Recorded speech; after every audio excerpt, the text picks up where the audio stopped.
दोस्तों, आप सभी का स्वागत है आपके अपने चैनल राज एग्जाम अड्डा में। आज हम बात करने वाले हैं उत्तराखंड अधीनस्थ सेवा चयन आयोग द्वारा उत्तराखंड में समूह ग की कौन कौन सी नई भर्तियां आपको देखने को मिलेंगी। इस बारे में हम डिटेल से बात करने वाले हैं। कौन कौन से नए फॉर्म आपको मिलने वाले हैं, कौन कौन से नए अध्याचन आयोग के पास पहुंच चुके हैं, इन सभी पॉइंट पर हम बात करने वाले हैं। आपको कौन कौन सी भर्ती देखने को मिलेंगी, जैसे कि पटवारी, सहायक लेखाकार, कनिष्ठ सहायक, बीडीओ, बीपीडीओ, एडीओ, इन सभी भर्तियों के बारे में आज हम डिटेल से चर्चा करने वाले हैं। सबसे पहले हम बात करते हैं सहायक विकास अधिकारी की। किसकी? सबसे पहले है जो हम बात करने वाले हैं सहायक विकास अधिकारी की, जिसको एडीओ कहा जाता है। ठीक है, क्या कहा जाता है? एडीओ कहा जाता है। कितने पद इसके हैं, क्या क्या इसकी शैक्षिक योग्यता रहने वाली है, ठीक है, एज क्या मांगी गई है, उन सभी पॉइंटों पर हम चर्चा करने वाले हैं। तो सहायक विकास अधिकारी की बात करें, जो इसका वेतनमान रहने वाला है 29,200 से लेकर 92,300 इसका वेतनमान है और लेवल 5 की ये जॉब रहने वाली है। शैक्षिक योग्यता की बात करें तो जो इसमें मांगा गया है, जो शैक्षिक योग्यता इसमें मांगी गई है वो क्या मांगी गई है? कला वर्ग में आप अर्थशास्त्र से आपका स्नातक होना चाहिए या बीएससी आपका एग्रीकल्चर से होना चाहिए। ठीक है, बीएससी एग्रीकल्चर से होना चाहिए या कला वर्ग में अर्थशास्त्र से आपका स्नातक होना चाहिए। इस बार जो संशोधन किया गया है, इस बार संशोधन किया गया है, बीकॉम वाले भी इस फॉर्म को भर सकते हैं। जिनका बीकॉम कंप्लीट है वो भी इस फॉर्म को क्या कर सकते हैं? भर सकते हैं। एज की बात करें तो एज जो इसमें मांगी जाती है 21 से 42 साल। ठीक है, 21 से 42 साल जिनकी उम्र है वो भी इस फॉर्म को भर पाएंगे। बाकी कैटेगरी के हिसाब से उनको छूट प्रोवाइड कराई जाएगी एज में, जैसे कि एससी, ओबीसी और एसटी को उनके कैटेगरी के हिसाब से छूट दी जाती है। यह भर्ती उत्तराखंड सहकारिता विभाग के अंतर्गत देखने को हमें मिलती है।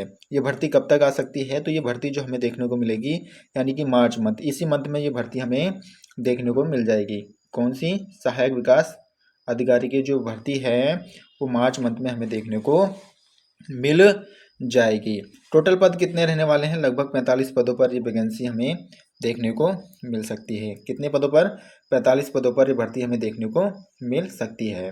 ठीक है, पद किस प्रकार से रहने वाले हैं? अगर पदों की बात करें, अनुसूचित जाति के जो पद रहने वाले हैं वो 9 पद हैं और अनुसूचित जनजाति का 1 पद है और आर्थिक रूप से कमजोर के 7 पद हैं और अन्य पिछड़ा वर्ग में हमें जो पद देखने को मिलेंगे वो 6 पद देखने को मिलेंगे और सामान्य जाति में 22 पद। तो टोटल मिलाकर 45 पदों पर ये भर्ती हमें देखने को मिल सकती है। ठीक है, एडीओ की।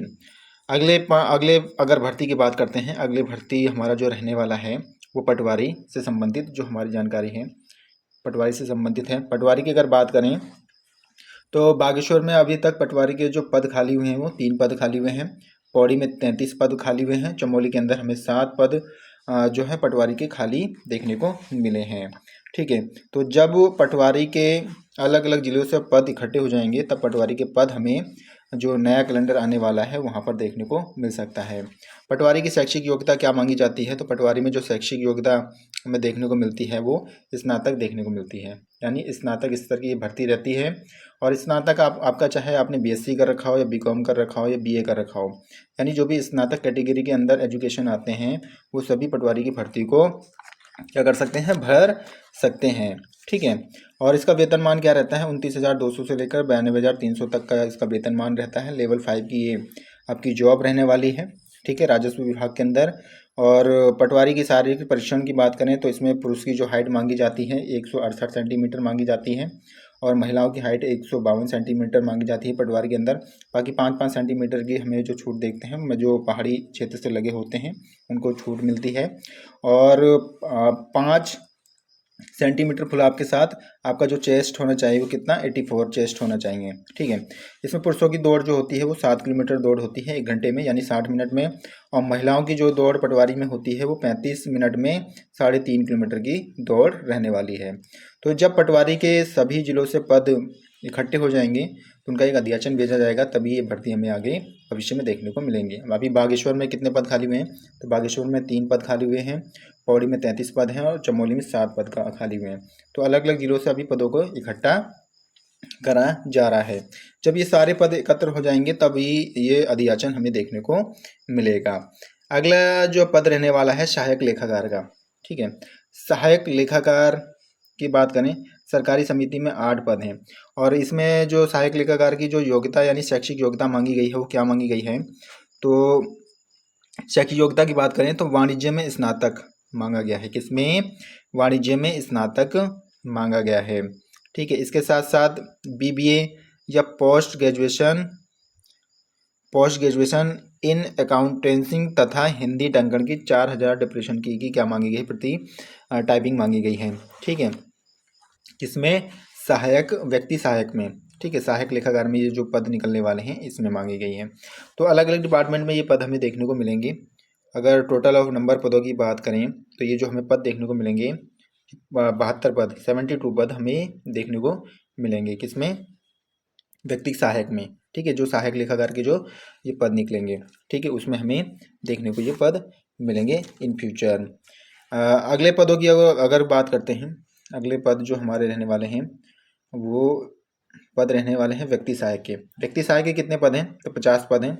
सहायक लेखाकार के कितने पद हैं? तो 72 पद हैं। और जो व्यक्ति सहायक के हैं वो कितने पद हैं? 50 पद रहने वाले हैं। और व्यक्ति सहायक में क्या मांगा गया है, यानी पर्सनल असिस्टेंट के पद रहने वाले हैं। और इसमें लगभग स्नातक मांगा जाता है। क्या मांगा जाता है? स्नातक हमें देखने को मिलेगा। ठीक है, 50 पद ही आने वाले हैं। और इसकी शैक्षिक योग्यता पे क्या करा जा रहा है? संशोधन किया जा रहा है। और जब ये संशोधन कर लिया जाएगा तब ये हमें पद देखने को इन फ्यूचर मिल सकते हैं। ठीक है, इसके बाद अगर हम बात करते हैं आशुलिपिक। ठीक है, कौन से पद? आशुलिपिक पद। ठीक है, आशुलिपिक के पद भी इकट्ठे करे जा रहे हैं, एकत्र करे जा रहे हैं। आशुलिपिक के पद भी क्या है? एकत्र किए जा रहे हैं। जैसे कि उत्तराखंड आवास एवं नगर विकास प्राधिकरण में आशुलिपिक के 5 पद खाली हैं। हरिद्वार रुड़की में भी 2 पद खाली हैं।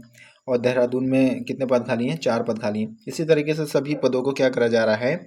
एकत्र किया जा रहा है। जब ये पद इकट्ठे हो जाएंगे तब इन पदों पर भर्तियां निकाली जाएंगी। ठीक है, इसके अलावा बात करते हैं कनिष्ठ सहायक। ठीक है, कनिष्ठ सहायक के पद, ठीक है, कनिष्ठ सहायक के पद भी क्या हो रहे हैं? उनको भी एकत्र किया जा रहा है अलग अलग डिपार्टमेंट से। देखो, ठीक है, देहरादून, चमोली और पंतनगर और अल्मोड़ा से।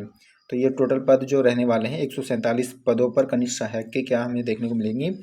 अभी तक 147 पद क्या कर लिए गए हैं? कनिष्ठ सहायक के इकट्ठे कर लिए गए हैं। जब ये अलग अलग जिलों से ये पद इकट्ठे हो जाएंगे तब इन भर्तियों को निकाल दिया जाएगा। तो कनिष्ठ सहायक में क्या मांगा जाता है? कनिष्ठ सहायक में आप 12th आपका होना चाहिए, साथ ही साथ आपको हिंदी इंग्लिश की टाइपिंग भी आनी चाहिए। 4000 डिप्रेशन की इसमें हिंदी की टाइपिंग मांगी जाती है।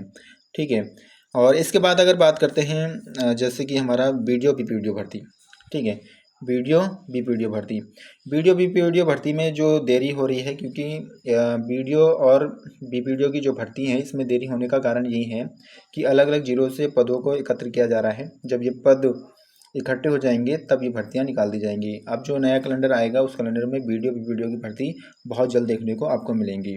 ठीक है, बीपीओ में जो मांगा जाता है CCC, यानी ये कंप्यूटर का डिप्लोमा है। CCC ये आपके पास होना अनिवार्य है, तभी इस फॉर्म को भर सकते हैं। जिन्होंने अभी तक CCC नहीं करा है तो वो CCC कर लें, क्योंकि ये वीडियो बीपीओ की भर्ती में CCC मांगा जाता है और अनिवार्य रूप से ये रहता है। और ये स्नातक स्तरीय भर्ती रहने वाली है। तो इन फ्यूचर ये भर्ती कभी भी आपको देखने को मिल सकती है। बस डिले इसी कारण हो रहा है कि पदों को अभी इकट्ठा किया जा रहा है। जब ये पद अच्छे खासे नंबर में एकत्रित हो जाएंगे तो ये भर्ती बहुत जल्द आपको देखने को मिलेगी।